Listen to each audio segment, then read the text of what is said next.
All right, let's dive right into this explainer. Go ahead and put on your forensic investigator hats because today we're evaluating newly unsealed physical evidence from one of the most heavily scrutinized mysteries in modern history. We're talking about the sprawling, incredibly complex web known as the Epstein Files. But we're actually going to start at the absolute micro level, a single, heavily disputed piece of handwritten evidence that was quite literally hidden away in a courthouse vault for years. Our investigation starts right here, with the actual cryptic text of a hidden note.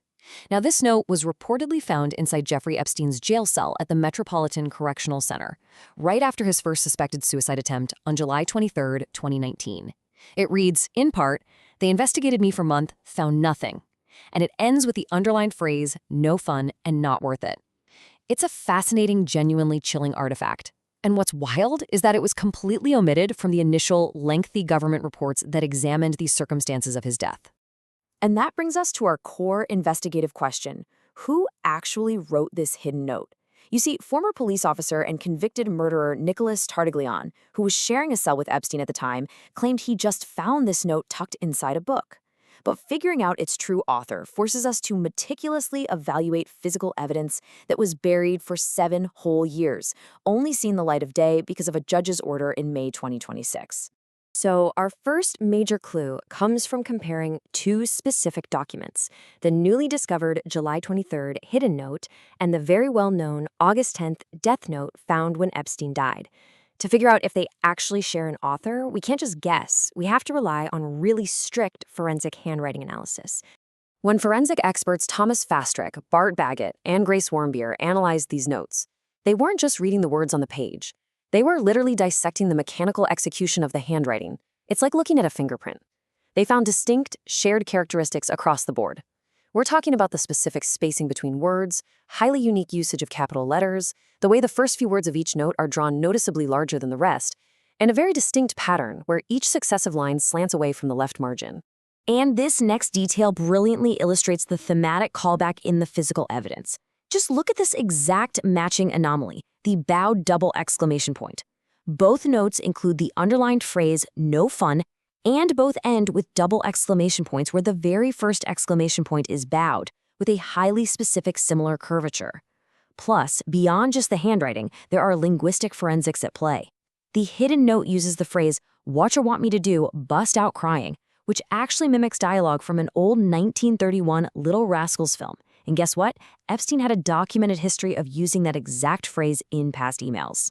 But here is our critical investigative hurdle. Despite these overwhelming, almost undeniable similarities, the experts still cannot make a 100% definitive match. Why? Well, it's due to a glaring lack of verified handwriting control samples in the government's archives.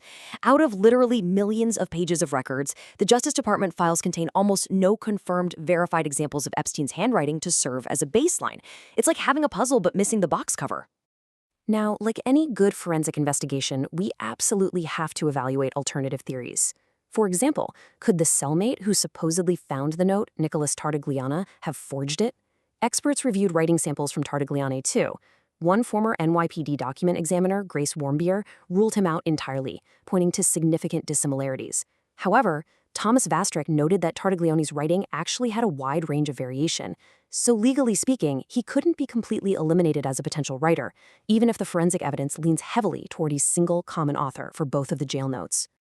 Title, From Micro to Macro.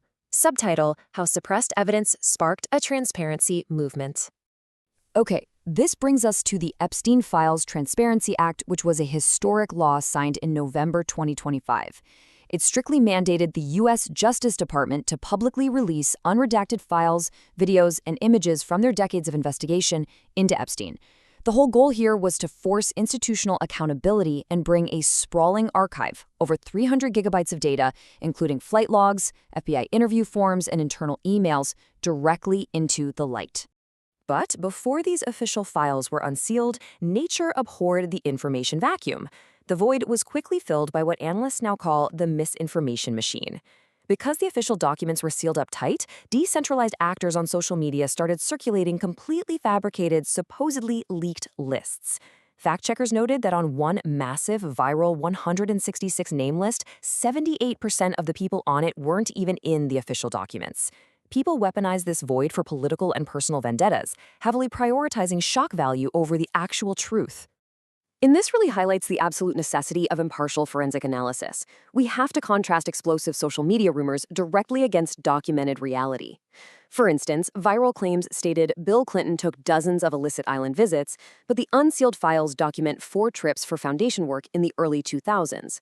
Rumors claimed Donald Trump was photographed dancing with a minor on the island. The actual flight logs show 7 flights in the 1990s with no evidence of island visits. Michael Jackson and David Copperfield were heavily rumored to be implicated in misconduct. However, witnesses in the files explicitly stated they saw no wrongdoing by Jackson and that Copperfield simply attended a dinner and performed some magic tricks. As you can see, the reality is often vastly different from the viral internet narrative. Yet, even with the new transparency law, the release was anything but smooth. Lawmakers quickly found themselves in a really tense battle with the Justice Department over questionable redactions. When Representatives Ro Khanna and Thomas Massie visited a DOJ reading room in early 2026, they discovered the names of several wealthy and powerful men were still redacted from the public files. Lawmakers accused the FBI and DOJ of shielding powerful figures. Meanwhile, the Justice Department defended its actions, citing the absolute need to protect victim privacy, child witnesses, and ongoing investigations. Which brings us to an absolutely astonishing number. Despite the eventual release of roughly 3.5 million pages of documents, investigators estimate that 2.5 million potentially responsive pages are still missing or withheld from the public.